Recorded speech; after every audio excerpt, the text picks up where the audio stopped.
Hare Krishna. Welcome back to the Mahabharata Characters series. We are discussing about Arjuna. So Krishna has spoken the Bhagavad Gita, Arjuna's doubts have been resolved and he is now ready to fight the war. So just as they are about to get ready to fight on the first day, the Yudhishthir first gets down. We discussed that past time about how he seeks blessings of all the primary warriors on the Kaurava side, and then the war breaks out. So Arjuna fights fiercely, but Bhishma is unstoppable on the first day. And by the evening, Yudhishthir is shaken. He is lamenting, saying that, "Oh Krishna, I think Bhishma is unstoppable." And even Arjuna, out of affection, is not fighting against him wholeheartedly. And therefore, I think there is no hope for us to win. So Krishna looks at Arjuna a little reproachfully and he says, "Oh Yudhishthira, this is the way of the war. Sometimes there will be ups and sometimes there will be downs. Surely Arjuna will fight wholeheartedly." And the first 10 days are largely with Bhishma at the center. And there are many great duels that will happen in the Mahabharata. So there will be one between Arjuna and Bhishma, then there will be Arjuna and Drona, then there will be Arjuna and Karna. And by the time the Arjuna-Karna duel ends, the war will almost be over. So Arjuna is practically everywhere in the Kurukshetra war. He plays a pivotal role as the foremost warrior on the Pandava side and as the most dreaded warrior for the Kauravas. So day after day after day, as the battle progresses, Arjuna grinds the Kaurava army and Bhishma grinds the Pandava army. They have some occasional face-offs, but the direct confrontation between them doesn't take place for too long. Whenever they encounter, because neither of them actually has the heart to fight against each other, and they know that the inevitable fight has to take place, but whenever they fight, immediately other warriors also come in to support both of them on two sides, and then it becomes a general fight and goes on. And on the 8th day, Arjuna gets a news that is extremely distressing. Arjuna is fighting with the Shamshpatakas led by Susharman on one side of the battlefield, and suddenly he hears the news that his son Iravan has been killed by the demon Alambush. Now Arjuna had 4 wives: Draupadi, Subhadra, Ulupi and Chitrangada. So we know his most famous son was Abhimanyu through Subhadra, but his son through Ulupi was Iravan. And Ulupi was a Naga princess and Iravan was a extraordinarily powerful Naga hero. And because Ulupi had married Arjuna without the consent of her family members, and because her brother was opposed to Arjuna, so Iravan had been, although he had been raised very lovingly by Ulupi, he had been rejected by his uncle, maternal uncle. And Iravan had periodically come to Indraprastha to meet the Pandavas. He had even gone to heaven. He had that power, he was Naga, to meet Arjuna while he was there. And seeing Arjuna seeing him fully grown up, was delighted. And Arjuna had requested him, "Please join me in the Kurukshetra war." So he had agreed. He had come only on the call of his father. Just for Arjuna's sake he had come to fight, and he had fought heroically day after day after day, and he was extremely skilled warrior. And on the 8th day, the 5 brothers of Shakuni, the sons of Suvala, the king of Gandhara, attacked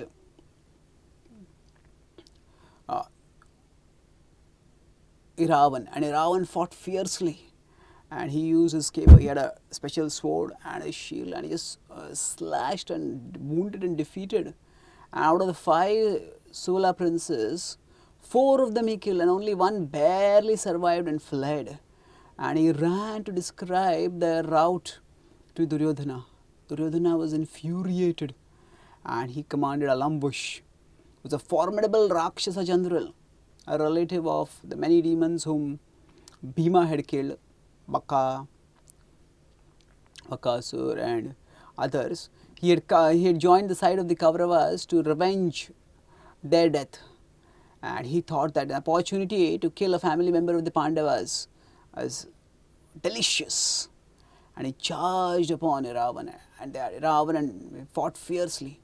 Now Ravana had some tremendous skill and speed, and he just attacked Alambush. Alambush was a towering giant, but Ravana was extremely skilled and speedy, and he slashed apart the limbs of Alambush, and Alambush was practically cut to pieces. But he had a mystical power by which even if his limbs were cut off, all the limbs grew again. Ravana had powers like that, and so had Alambush, and Ravana fought and fought and fought. Now, both Ravana and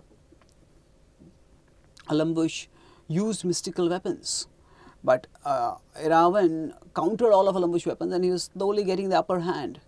But that day Ravana had fought with several other demons, several other Kaurava warriors, and he was slightly tiring. And at that time when they started using mystical weapons, but they, when that did not lead to any decision, then he started using a further mystical effects. So they just created mystical visions, and he took various forms. For example, he took a form of a giant elephant, and Ravana took a opposite form, and like that they kept fighting, and slowly the forms were counted, and eventually Ravana, being a Naga, took a form of a giant snake, of a Naga, and he had his warriors assisting with it. They were all horse warriors, so they all took forms of Nagas and they all attacked Alambush. Alambush thought deeply and thought quickly and deeply, and he immediately took the form of Garuda, who is the mortal enemy of the snakes, and he started devouring the warriors of Ravana's army. And as Ravana was stunned by the speed with which he was being attacked, and as he was thinking what to do and how to counter this illusion, with blinding speed Alambush pounced on him and lopped off his head, and that's how Alambush died. Now when Arjuna heard this, he gasped in pain and sorrow, and he temporarily retreated from the Samshitapagas who were attacking him, and they, seeing that he was not attacking, they also desisted from the attack, and he gave vent to his grief.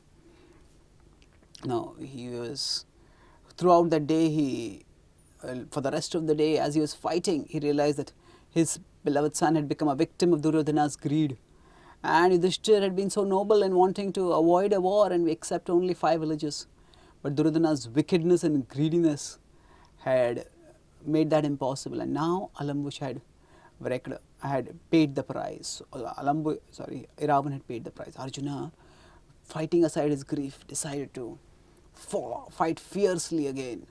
So he had to fight internally against his greed and fight externally against his enemy. He fought determinedly, and as the evening came along, that evening, on the other side, on the 8th day, Duryodhana had faced a severe setback at the hands of Bhima, mortally wounded, and he had incited Bhishma, please do something, otherwise the army will be destroyed. And Bhishma had sat in meditation and imbued 5 arrows with his mystic power, and had said these 5 arrows will kill the 5 Pandavas. So on this side, Yudhishthira was addressing his journals, and he was saying that slowly we are gaining the upper hand. Bhima and Arjuna are slowly grinding the opposite troops, and I am sure that seeing us getting an upper hand, the Kauravas will become even more vicious, and we have to be on the alert. And as this was speaking, Krishna looked at Arjuna. Arjuna was looking out of the tent in the dark, towards the dark sky. He was thinking only of Ravana, and Krishna went over, put his shoulder on Arjuna's hands, put his hand on Arjuna's shoulder, and he said, "Oh Partha, your dear son was a great hero, and after fighting heroically in a way that would do glory to even the greatest of heroes, he has now met an hero's end. Surely he has attained an auspicious end. Now is not the time for you to give in to lamentation. Yudhishthira depends on you for victory. Arjuna looked at Krishna, wiping his tears. He said, "O Keshava, how fortunate I am to have you, that you always remind me of the excellent path of duty. I will surely do the needful, but still I cannot forget how Ravan laid his life down just for my sake." And as Arjuna turned away, thinking again of Ravan, Krishna told, "O Arjuna, before you retire today, there is one more thing you need to do. You need to go to the side of the Kauravas and ask Duryodhana for some five special arrows that he has got. Reminding of the blessing that he had given at the time of the Gandharva war with the Gandharvas in Kamyavan. So Arjuna had remembered. So when Arjuna had rescued Duryodhana from the Gandharvas, Duryodhana had said, out of his Kshatriya honor, although he had been humiliated by first being routed by the Gandharvas, then being arrested in front of him, and then being, and his malicious motive being exposed to the Pandavas, and then being like a hostage animal, like a helpless animal who was tied hands and legs in front of his own ladies, he was then mercifully released by Yudhishthira. So he had been mortified, but still, as a Kshatriya, honorable Kshatriya, he said that out of his Kshatriya honor, he was not honorable Kshatriya, but he still had a sense of honor in some aspects.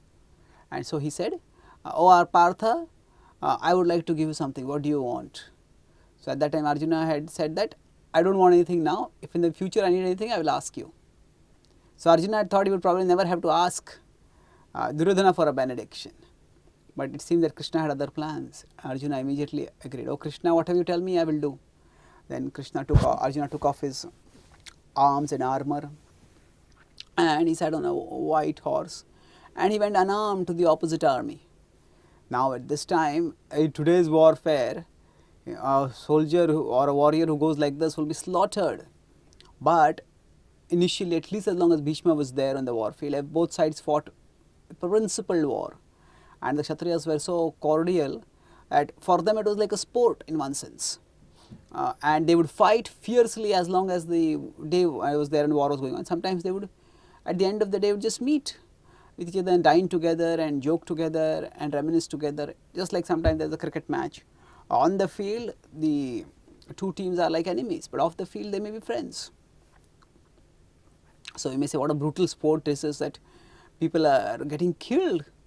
And it's not just like any ordinary sport, but here the soldiers knew that they are not the body, they are the soul.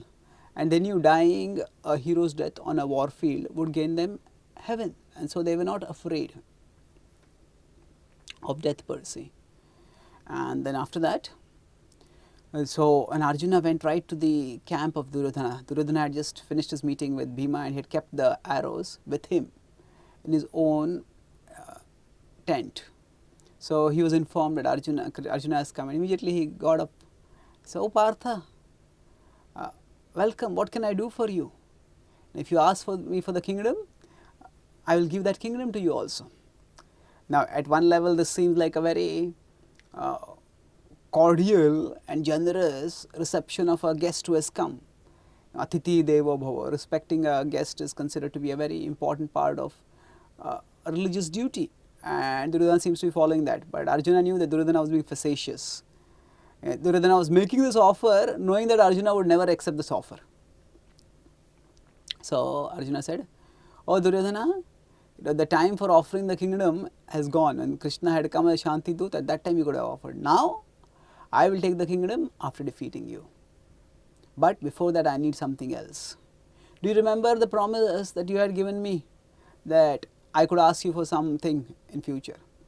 So hearing this, Duryodhana shrank in shame, as he remembered his humiliation in front of the Gandharvas. But still, externally he maintained his composure and said, "O Partha, please tell me, what would you like to have?" And Arjuna said, "I believe you have 5 arrows here. I need those 5 arrows." Duryodhana was shocked.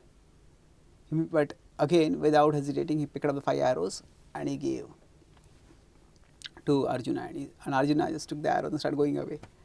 And Duryodhana said, oh, pray Partha, tell me, who told you about these 5 arrows?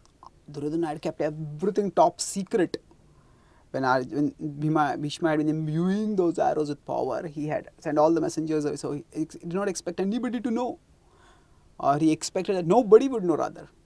And yet he said that he knew. So how did he know? So he said, Krishna told me. Arjuna smiled and walked away, and Duryodhana punched his fist into his palm. He said, oh, that Krishna, he really seems to be God. How could he have known? And here we see that Krishna intervened to protect the Pandavas. Bhishma's 5 arrows, which were meant to cause the death of the 5 Pandavas, Krishna intervened and protected them. And then the next morning, when Bhishma got the news, this was the 9th morning, that 5 arrows were gone, then he said to Duryodhana that I will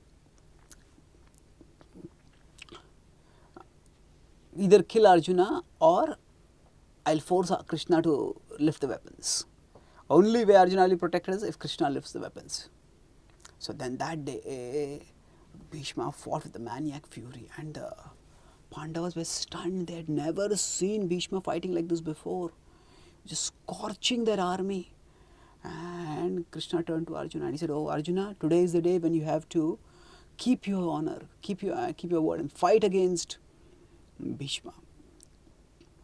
So Arjuna his heart was not in the fight, but still he charged towards him. And then they had a fierce fight. And Bhishma was not only combating all the arrows of Arjuna, but along with that, he was also wreaking havoc among the Pandava armies. And so fierce was his attack that several Kaurava Pandava warriors came to assist Arjuna against Bhishma, but nobody could tolerate his onslaught. And in order to provoke Arjuna, to provoke Krishna also to action, Bhishma shot arrows not only at the warrior Arjuna, but also at his charioteer. And Krishna got severely wounded. This angered Arjuna, but still he didn't have the heart to fight against his grandfather.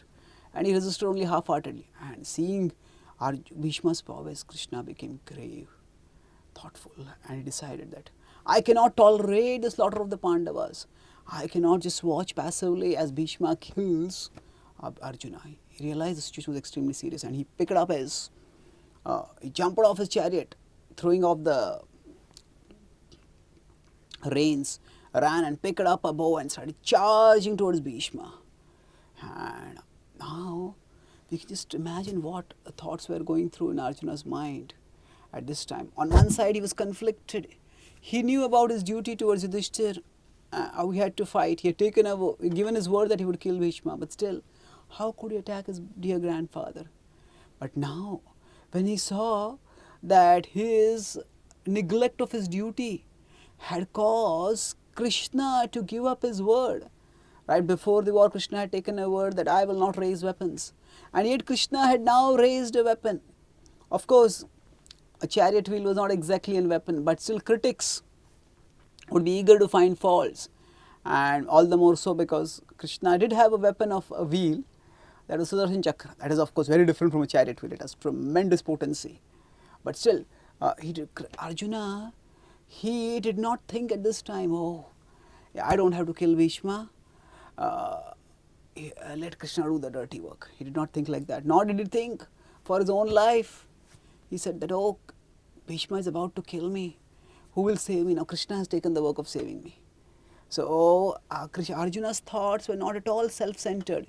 He did not think either that, oh, my life is being saved or my enemy is being killed. His thoughts were only of Krishna and Krishna's reputation.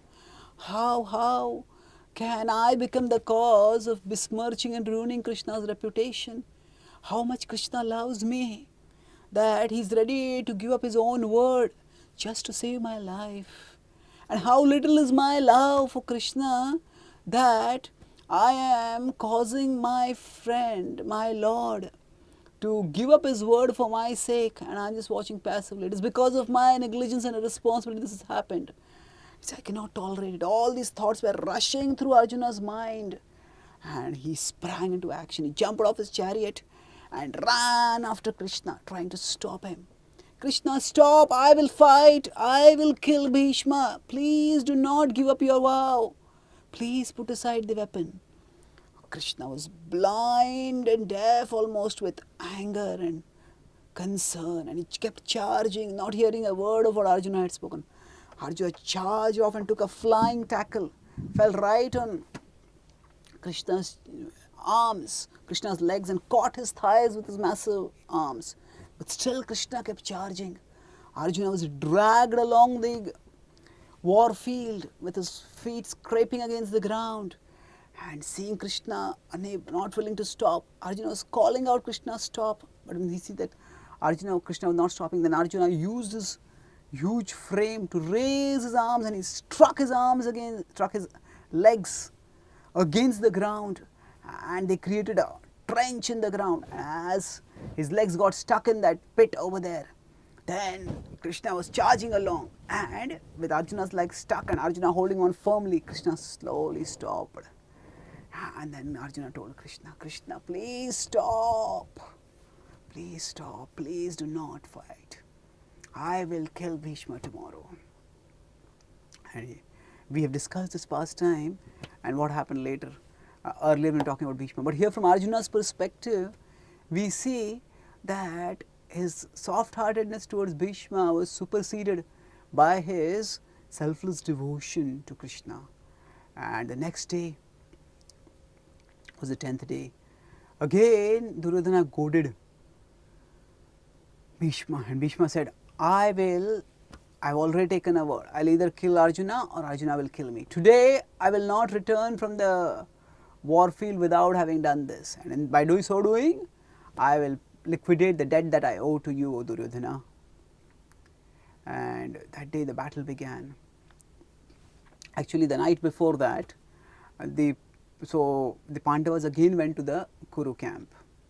And this time all 5 of them went to Bhishma, and Bhishma had told earlier that come to me later and I will tell you how I can be killed. And he told that there is some Shikhandi, that I will not attack Shikhandi, so let Shikhandi be ahead and let Arjuna be behind.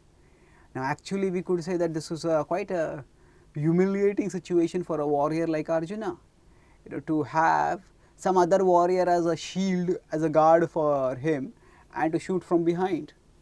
But Arjuna knew that the cause of dharma was more important than his own honor.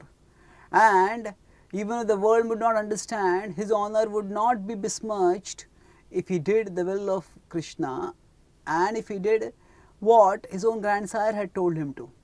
So at one level it might appear unfair, but already the Kauravas had chosen the side of unfairness, and it was not unfair because Bhishma himself asked this to be done. This is the way you can kill me. So the next day Arjuna told Shikhandi, you are ordained to be the cause of the death of Bhishma. So attack that warrior and I will be behind you and I will shield you. Now the Kauravas had also come to know about the events, and then Duryodhana called his brothers and he said, it is our duty to protect our grandsire. Arjuna and Shikhandi will surely try, and Bhishma is such a great hero. We should keep Shikhandi away from him. It shouldn't be that just as a funeral, just as a sacrificial fire should not go to a dog, Bhishma should not be felled by an insignificant warrior like Shikhandi.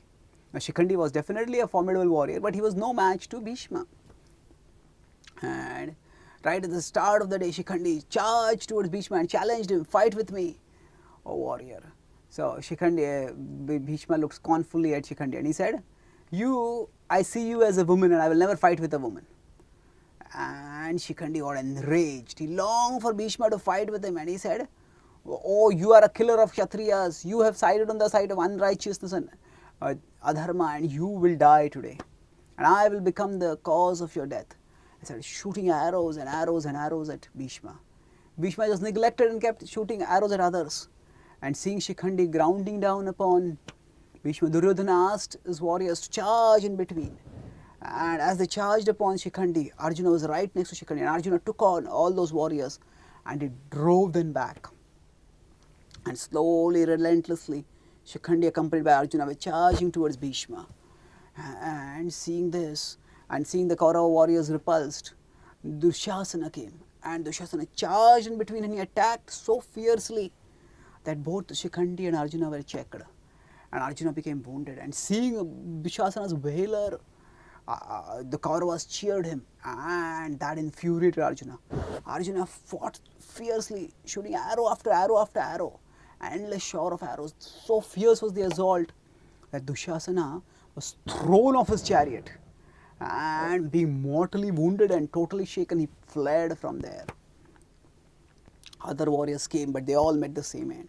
And finally, Bhishma was confronted with Shikhandi and Arjuna. And both of them charged arrows upon arrows upon arrows. Now Bhishma was shooting arrows everywhere else. Now he did not want to attack Shikhandi, and because Arjuna was right next to him, just behind him, so he could not attack Arjuna also. And Arjuna shot arrow upon arrow, and slowly but surely Bhishma was becoming overwhelmed. Bhishma kept fighting fiercely, and the other Kaurava warriors came to assist him. But Arjuna, by his expertise, kept driving all of them back. Dushasana came again and did another heroic effort, and he checked Arjuna for some time. But Arjuna lost all patience and attacked Dushasana with such relentless rage that Dushasana fled, unable to stop. And as Bhishma started becoming overwhelmed by the arrows, his full body was covered with arrows. We can just conceive how much attack Arjuna must have done on that day. Although this is the day of the glory of Bhishma, how he fell gallantly, but it is also the day of the glory of Arjuna, that he did not swerve from his target in spite of his affection, and he kept on relentlessly attacking despite so many Kuru warriors coming. And as Dushasan fled, Bhishma called out to Dushasan, "Oh Dushasan, fight fiercely." He said that, "I am being overwhelmed by the arrows that are coming upon me."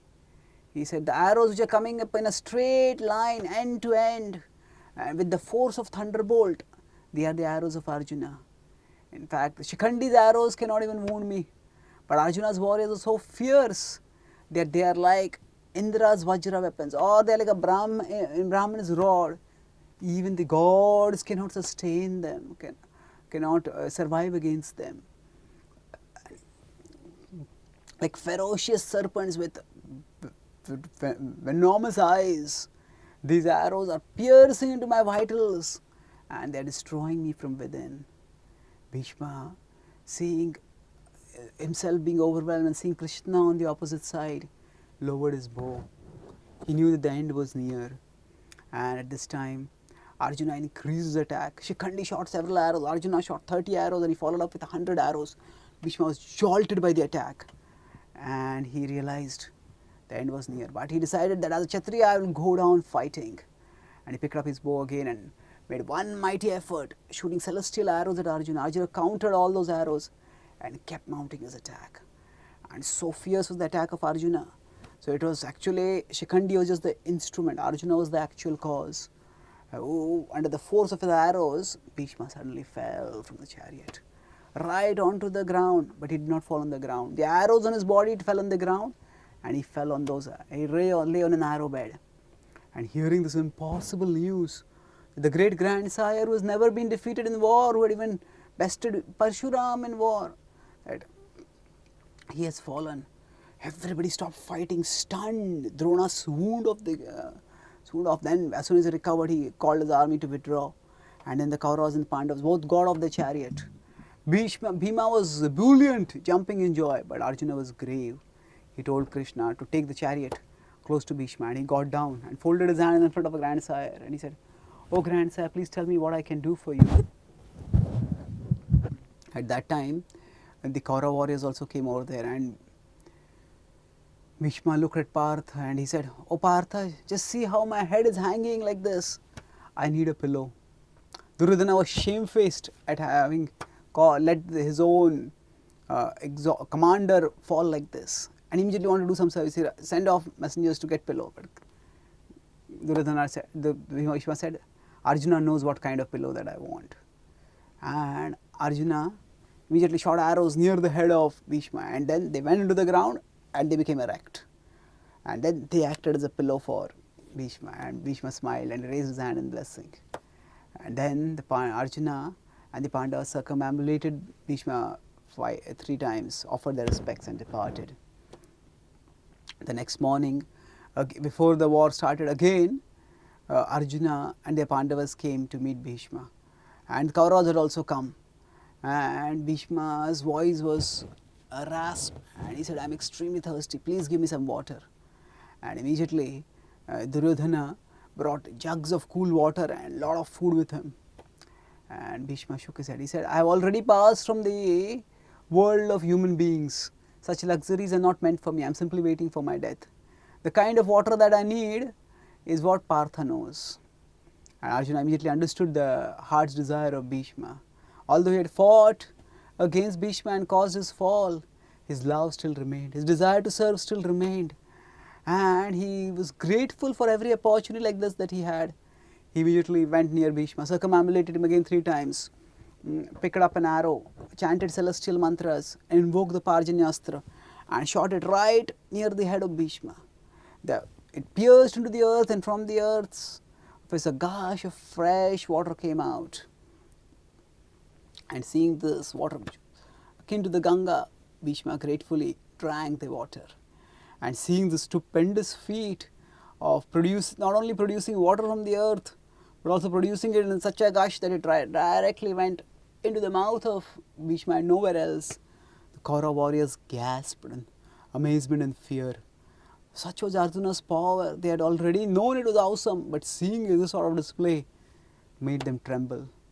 And Bhishma, after his thirst was sated, he turned towards Arjuna and said, "Oh Partha, it is not at all amazing that you have been attained this, because I know that you are the invincible Nara, the great sage who has formidable powers, and now you have come in this incarnation to rid the world of demons."